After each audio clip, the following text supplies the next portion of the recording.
我真的现在很郁闷的想说一下，为什么黄轩会排到第8？我觉得怎么排也不会排到第8呀，你们说对不对？你们说对不对？不应该排到第8。我比较喜欢谭维维那种眼神里面，就是他是一个具备舞台能力非常丰富的歌手，所以我认为他这样的表现，就是100分吧，没有什么可特别的谈论。我为什么？我们先说他好的地方，因为对于一个唱英文歌的人来说，他来到邓紫棋这样难度并不是非常低的歌曲里面，他直接可以将咬字咬得这么清晰。编曲的习惯，我自己觉得啊，其实跟上一次不是一样吗？其实上一次他在突然起高、突然节奏起的时候，或者气氛推起来的时候，我就会觉得特别的突兀。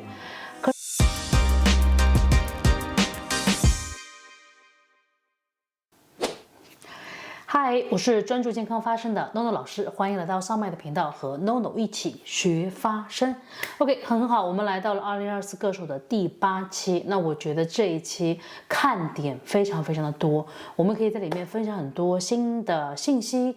那哪一些是我们一起都喜欢的，或者说哪一些是值得我们爱唱歌的人学习的内容，那我们就一起来剖析一下喽。这期其实我觉得我可以先做一个总结吧。比如说，我认为其实在台上的每一位歌手，一共有8位歌手，每一位歌手他们各有各的想法吧。比如说，我认为黄轩呢唱的就是一种精神啊，那比如说谭维维他唱的是一种文化，然后我们的 Tia 我就感觉这一次吧唱的就是个心情，唱的是一个爱好。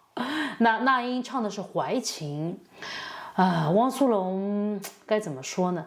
其实，在这一期里面，我认为有很多让我失望的地方，也会让我有值得学习的地方。那首先，我会来先谈论一下谭维维。不过说谭维维之前，我真的现在很郁闷的想说一下，为什么黄轩会排到第8？我觉得怎么排也不会排到第8呀，你们说对不对？你们说对不对？不应该排到第8。无论从唱歌或者说编曲的角度、心意，或者说他们的创造力、能力、表演力、舞台控制力，他都不可能去到第8。所以我觉得这个其实我一直没有看过赛制，是观众投的吗？很奇怪，很奇怪。但是无论如何，这一期比较好的是说，没有人淘汰，对吧？那我们现在就期待下一期喽。只有一个冲榜歌手不成功，好吧，那我们就不啰嗦了，我们来到排名第一的谭维维。那我认为谭维维就是谭维维，就是他这一次表现的还是他并没有说超越，也没有说他退步。那这一次他带来的他自己的新歌《兰花花儿》，我认为从视听方面给人一个非常心仪的感觉，而且几乎可以说是一气呵成，爽快。就听他唱这首歌就是爽快，在这个中间里面还来不及我心里面去琢磨这是个啥，他已经来到下一个高潮，所以他这首歌曲整体给我感觉是非常的爽快。但我也去学习了一下，因为我在听他唱的时候，我总是觉得他这个唱腔是我不熟悉的，可是又有一点这样子，那是一个什么领域啊？我当时第一反应是不是京剧？然后我去查了，其实有点像秦腔，但他这次讲的是我学了一下叫华阴老腔。OK， 那在这个里面，我比较喜欢谭维维那种眼神里面，就是他是一个具备舞台能力非常丰富的歌手，所以我认为他这样的表现，就是100分吧，没有什么可特别的谈论，所以我们在这里就不过谭维维的这首歌了。那我觉得比较让人佩服的是，他这次我认为他的乐队的配合真的是非常棒，所以我都怀疑他是不是没有彩排，或者说这个乐队本来就是他自己的，所以他才会有那么默契的一个配合。你看他每一个阶层的推动都几乎是流畅完美。而且好像是修过音的，好像是一节一节我们录好了之后放出来的，就是完美到这个程度。那我其实觉得谭维维的唱腔是值得我们特别学习的。大家都知道他是民谣出身，然后这首歌里面带有摇滚的感觉，甚至我认为他的那个我去听了一些老腔的歌，甚至他的摇滚就掺杂到老腔里面，让它变得更加有气势和力量。那特别的是在哪里呢？是我也听过谭维维唱流行歌曲，比较印象深的是和林俊杰的唱那个小情歌，那首什么这是一首简单的小情歌啊，他跟林俊杰一起唱过。所以在这里面，虽然我觉得他的表情有些夸张，可是他的唱的那个唱功里面，就会就很流行，没有太多的他的原有的影子，让人听得也是非常舒服。然后他在自己的领域里面也表现得非常好。那我认为今天那就属于他个人秀，就他这个趴非常棒。那如果我们谈论到第二名，你都看到这儿了，就给我点个赞了吧？这个我觉得是非常值得一提的。很多。那我们可以，那就不要太枯燥嘛，我们简简单单的来听一下啊，Fasiya 的那首歌，好吗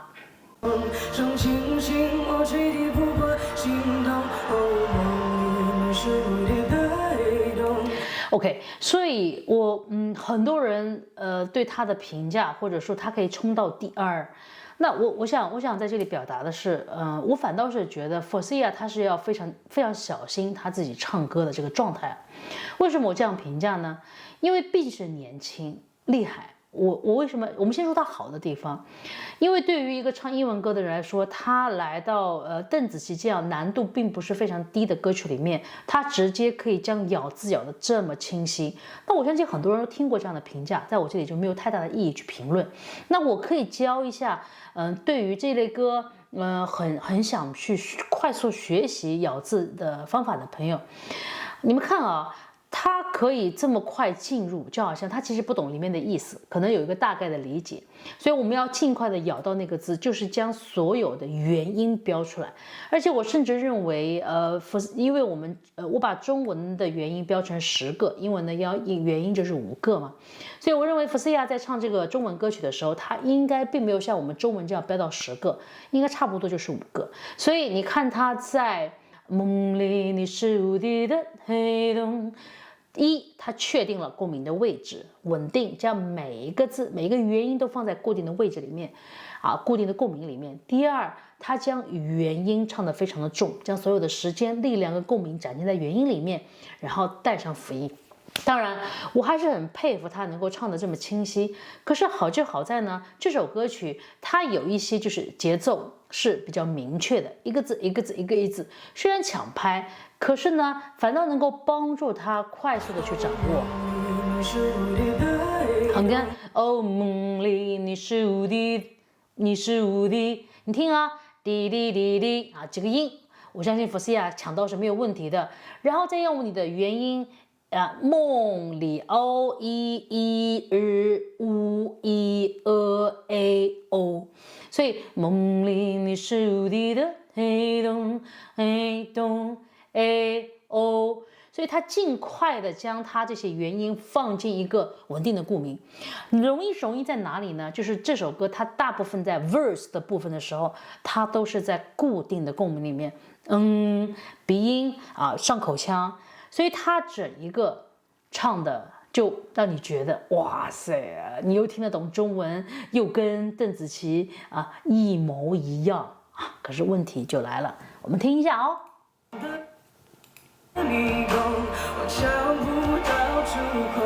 好，我们来听副歌部分啊。You took my heart away。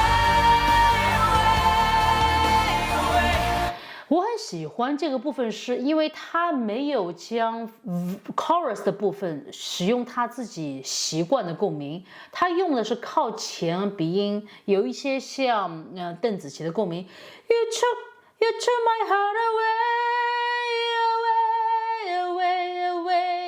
可是有人就拿两者作为对比，说邓紫棋会唱的比较亮一些，清晰一点，清晰。为什么会说清晰一点？清晰一点，然后就认为他很好，可是没有像邓紫棋这么清晰。但我们要明白，他整一个 Fossia 他进入的是改变了他的习惯共鸣，他并没有用到他后面，而是用了前共鸣，他这样来唱，把靠近鼻音，靠近我们牙齿的部分。那么我认为的问题在哪里？问题就是，那么既然有了邓紫棋这样的唱法，我们为什么还要 Fossia 这样唱一遍呢？所以让我感觉，让我感觉，哎，怎么今天好像突然进入了模仿秀？所以这首歌谈不上是创作，谈不上是作品，我认为它是一个模仿秀。那我认为 Fossia 比较小心的地方在哪里呢？就是可见呢，他的年轻跟他的学习力非常强，他可以尽快的将别人的共鸣体、腔体、咬字、旋律掌握到，甚至呢，因为以他自己本身的唱歌的技术能力，他的 skills 非常强，所以他很容易驾驭跟 cover 别人的歌曲。那么最难的是，他就很难找到他自己艺术的定位跟创作，就好像跟黄轩一样，或者说像谭维维一样，在一个新的领域，他们在音乐的领域里面做他们的创作，做他们的表达，他们想要说的东西。所以我就认为呢，这次 Fossia 就变成唱了一个模仿秀，那么离我们的第一名，谭维维他这样的一个算是自己的新作品，并且是唱的是一个文化的那个状态，离得就相信甚远了。因为论唱功，那他俩其实我觉得谭维维真的还蛮不错的，因为他可以在不同的歌曲里面用不同的唱腔，而且能够比较稳定。我还记得他唱的那个首叫什么，我们在稻草原的河边看候鸟飞回来这个就有他这种民歌的感觉。他到第一段是以前人们在4月开始收获，又很流行。所以从唱功上来讲，谭维维应该是跟他不相伯仲我觉得谭维维还是比较厉害的。但是从创作和作品的角度来讲，那他们就离得很远，所以反倒让我觉得 Fossia 这次就是坐稳第二比较讨巧，在哪里呢？就是人们会非常的惊讶，我们这有一个冲击力，就是说，哎呦喂，一个外国人唱我们中国人歌唱这么好，喜欢。可是我们忘了，他可能只是做了一场模仿秀。那我对他的期待会更加高。既然他可以控制不同的音区或者是不同的共鸣这么自由，他是不是可以真的给我们一个他的作品来看一看，好吗？我们就在这里。那我没有发起挑战，我只是说我的期待。OK， 那我们来谈论一下，休息一下，为我点一个赞吧。我给瞅一瞅那我们来听听为什么黄轩可以排第二，好吗？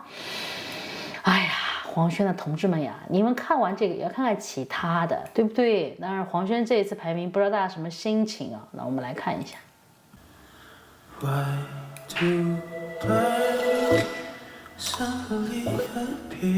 我们再听一下那个开头，好吗？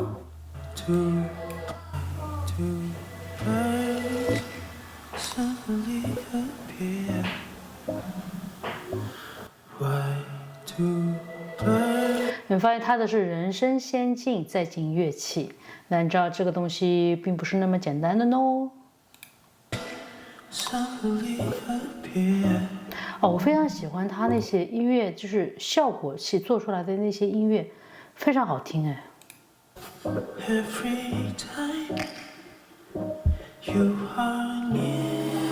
那这个我就比较就是特别想表达一下难在哪里难是难，作为一个歌手所有的节拍跟你唱歌的时候他就跟你错开。这个错开是有多难？难是什么意思呢？就是你去试试看，唱那些凤凰传奇的歌，你跟他错开唱，你是绝对唱不出来的。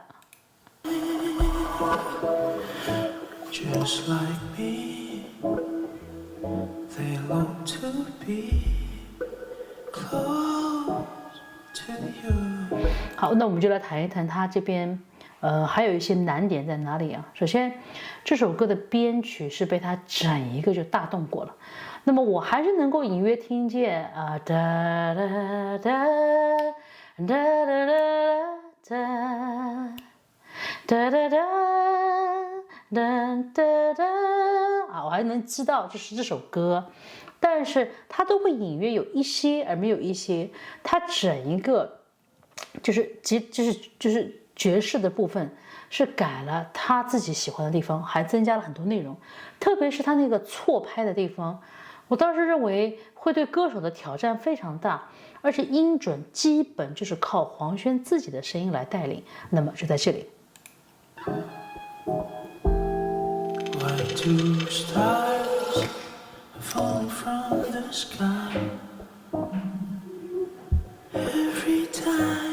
你看他唱轻 every time you walk by just like me they long to be close to you close to you。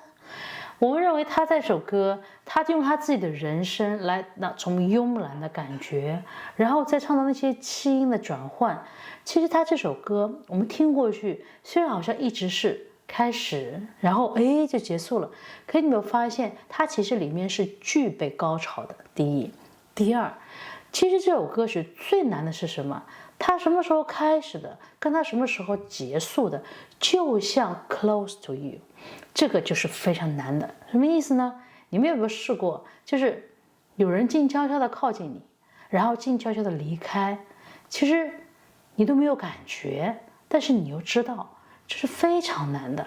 就好像他这首歌唱起来的时候，让我想起了，就是像人为情未了这样的感觉，就是它真正的体现出了 close to you 的一个声音里面的体现。开始的时候就是靠近你，结束的时候还是靠近你。这首歌曲里面用他的人声来支撑这一首歌，来体现什么叫做 close to you。On the day that you were born, the angels got together and decided to create a dream come true. 好，这节已经算他的高潮了。 So there's sprinkle moon dust in your hair and golden starlight in your eyes so blue. But only blue, only blue. 啊，我很喜欢这个表 ，Only You 啊，我都唱不来，我们再听他唱一次啊。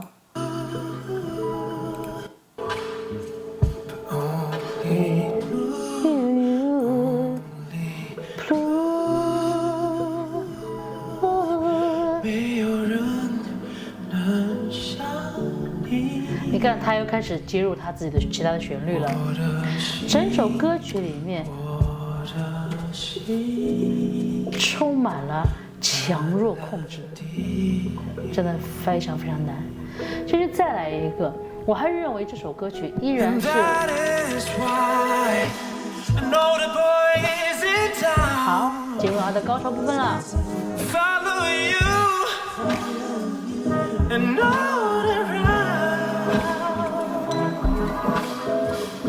Just like me, Just like me. to be close to you.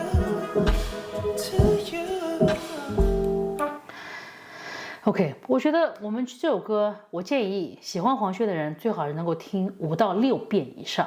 那第一遍你可以听人声，你就专心的听人声，看他来表达；第二遍你就看他旋律的转换；第三遍你就认真听他后面的乐器是怎么丰富、怎么编排，那些效果是怎么做的。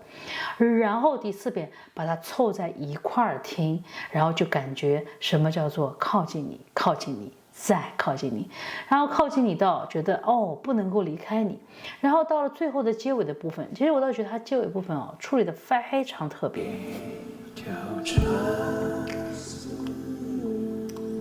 他加入另外一首歌，对吗？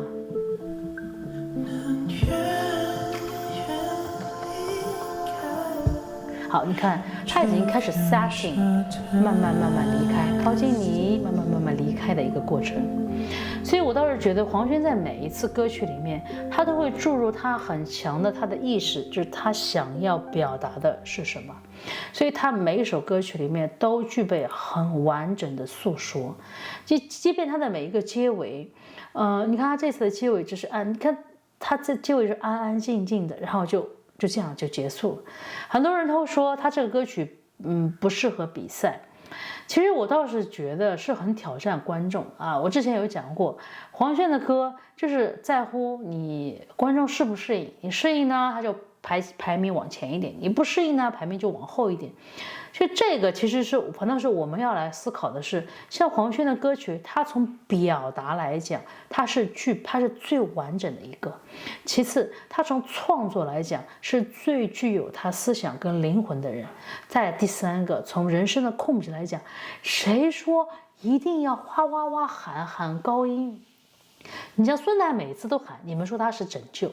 那黄轩这样子安安静静的唱，你们又说他的歌不适合比赛，所以其实关键我们听的是什么？那我就认为在这一次的舞台上面，黄轩他的歌曲他是就是又是他的一个作品。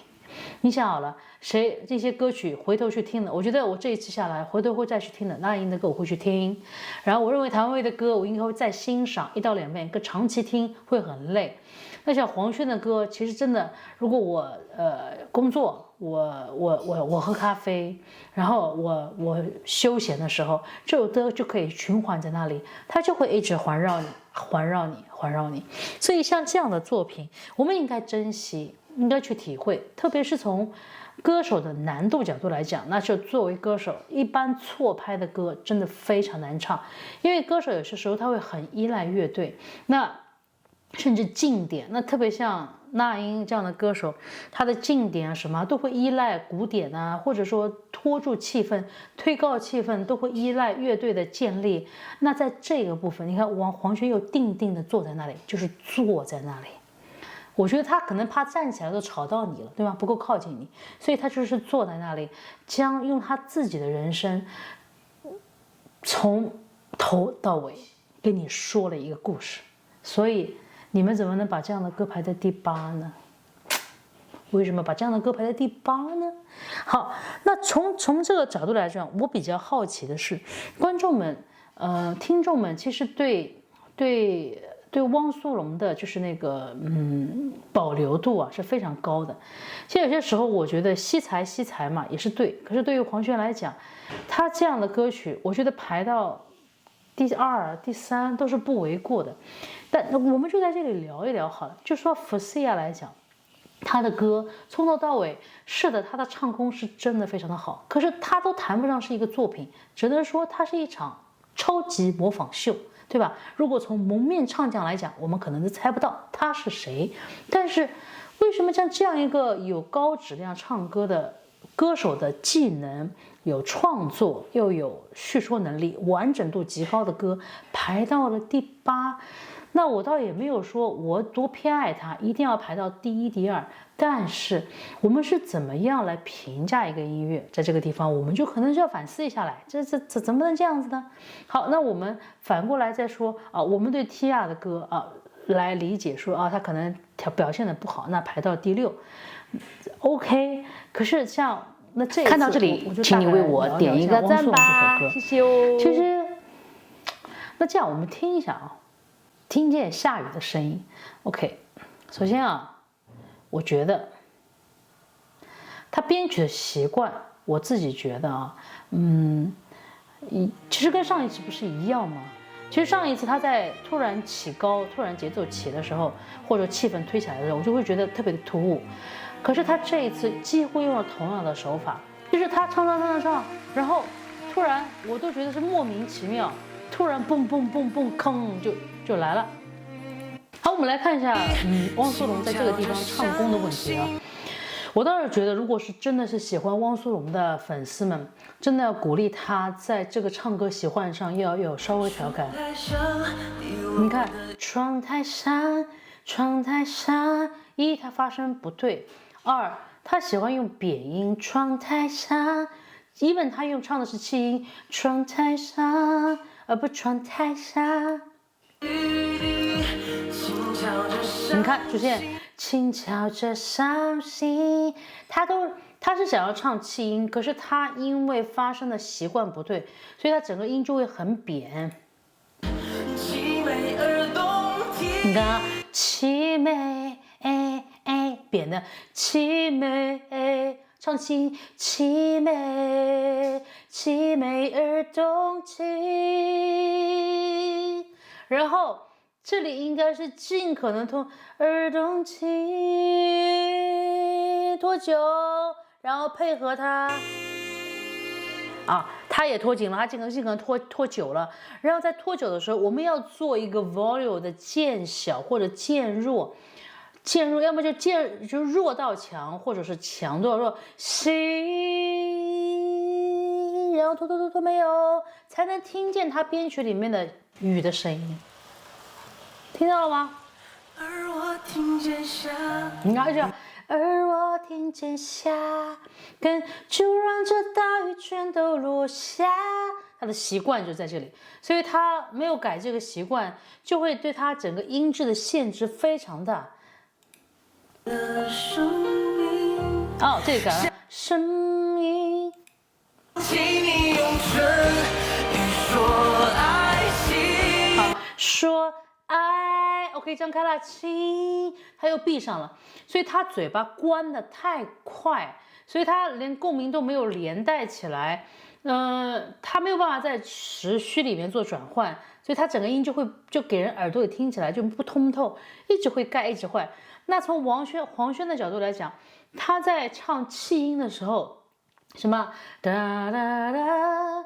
什么哒哒哒哒哒哒哒，他会唱成哒哒哒，他会把它压扁。哇 ，OK， 所以这里的一个气氛就会让这情绪突然变大，然后又有一些给人感觉会有一些莫名其妙，就让他的才华这样的编曲就会变得突然。觉得好像意义不是太大，所以主要还是因为他的人声没有将气氛建立到那个时候，他就很难配合他的编曲，所以这就是限制里面带上了限制，所以各种各样套环在一起。那我觉得他这次其实我觉得排名事情真的有点虚名啊，就是他排到这个名次上，所以让他也很尴尬，懂吗？就是所以我们如果作为喜欢汪苏泷或者说看好他未来的，就是他就是需要鼓励他，虽然在编曲上面有了才华，第一他应该就是更加丰富去听，因为他2次编曲就会发现他编曲有他自己的模板。也很难突破，所以每一次就会有一些影子，觉得听过。其次呢，就是他在唱的时候，他很想他已经看的时候，他非常积极，想要去表达情感。那平台里面他的口腔闭合太慢，所以还是这句话，我觉得汪苏泷要是真的是咱们有缘相见，我觉得我将我毕生教口型的这个方法，真快速的改变你1个礼拜。玩笑开在这里，当然我也是希望了啊。